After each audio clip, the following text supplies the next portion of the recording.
What's going on there, guys? We back with another one. We got to talk about this Druski skit, as many people have reacted to it. We got Shannon Crowder, who is on the pivot. He gives his take on it, and it's so many people that have been to churches and have seen the type of things that was in Drewski skit. Now, I seen a comment online saying, "You've done Christians, that's all and good. Now do Muslims, do other religions?" Because I think one of the consensus things is people feel empowered to attack Christianity, but they're very careful about how they attack other religions.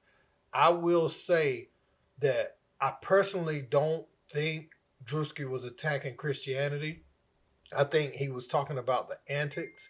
And I'm going to show you some clips and also what Channing had to say about it from the pivot. Let's get into it, guys. Called the Flying Pastor. Look at him go. Pastor Bartholomew Orr says his church in Mississippi has been using the flying equipment for several years for Christmas services.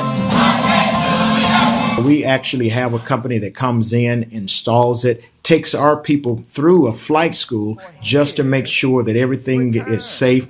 So the pastor figured it was time to give it a go himself. Jesus Christ is on his way back. It started a little jerky, but he quickly got the hang of it. Actually, I wasn't nervous. They kind of creeped me in, so it wasn't like I was zoomed in. The pastor has been mocked by some who call him a Beyonce wannabe. Believe God as long as I want to. If I want to believe God for a $65 million plane, you cannot stop me.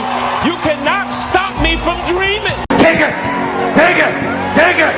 Take it!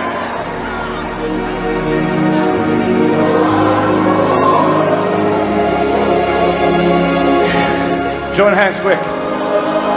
Join hands, I said, quick. Take the anointing.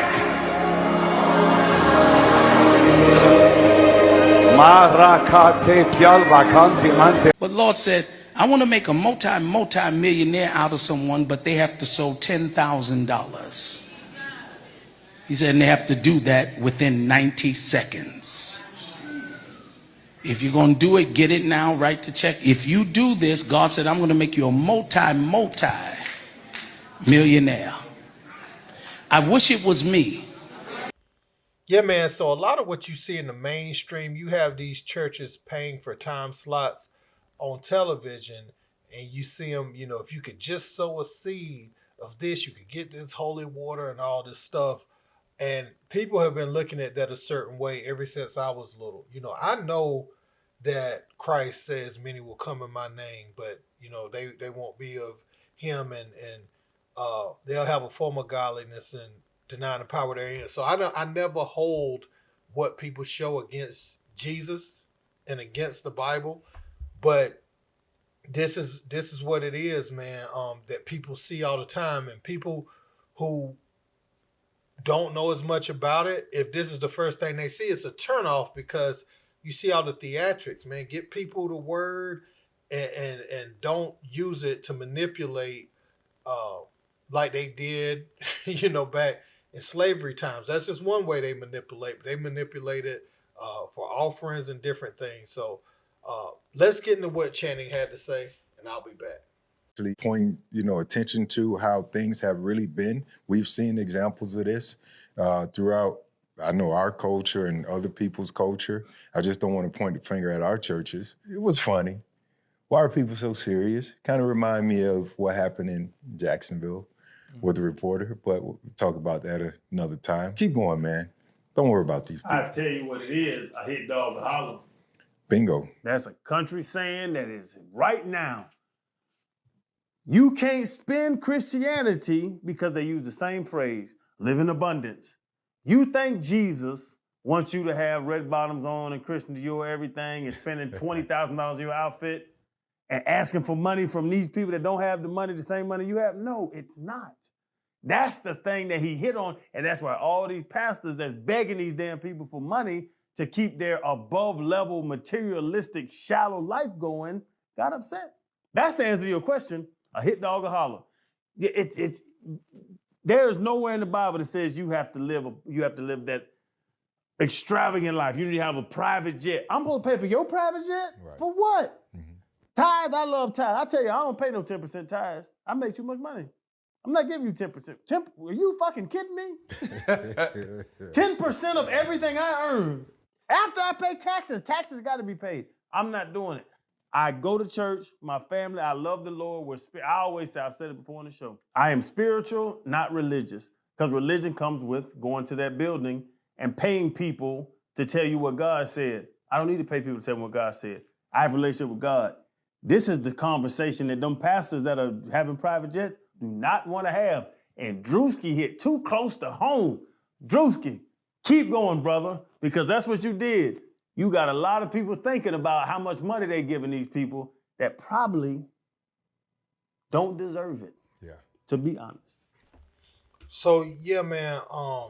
Druski, the thing I'm most upset about is that he has material to pull from. He really just pulled from some real life examples. If you watch his skit, you can find something in real life that he pulled from. It ain't like he just made up some outlandish or pulled these incidents out of thin air. He pulled from real life and just made a skit, and that's the thing. You have to be aware of pastors like that, pastors telling you to close the doors till you hit a certain amount. I remember being a kid at one of these churches down here in the South, and there's a little town, and the pastor was telling the people to stand by the door and not let people out until they hit a certain amount.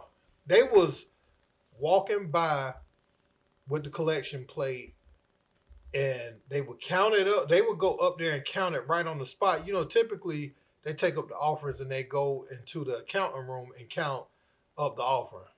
They went up there to the front, where you first start with the tray, and they would count it, and they would say, "Nope, that's not it. We need some more." And I seen people go back into their purses, back into their wallets, uh, back into everything, and it's like, you know, I see why people are hurt by it. You have to. There is some good churches out there though, and that's what I don't want. I don't want it to be a blanket statement about all churches. Like I've been to some churches where it's only 15, 20 members, and they teach you the word. Yeah, they may take up an offering, but they ain't trying to hold you hostage, and you can use some money for the kingdom. And I don't even mind offerings. Because you could donate to the building fund and all types of stuff, but your tithes 10%. If you believe, if you pay that, um, it's just those extra ones, those extra ones, and trying to hit a dollar amount mark that has nothing to do with church. Some people debate, is tithes and offering, was that written for them or is that written for us today? I'm not going to get into all that today, but you guys can debate that in the comment section. But I do feel like Druski's skit pulled from real life and some of the stuff you see from some of the most prominent pastors. Uh, and it seems like we're in a day and age where pastors are trying to go viral. Like, it seems like it's their main goal. Whether it's spitting on your hand and rubbing it in somebody's face, and because that's foolishness, right?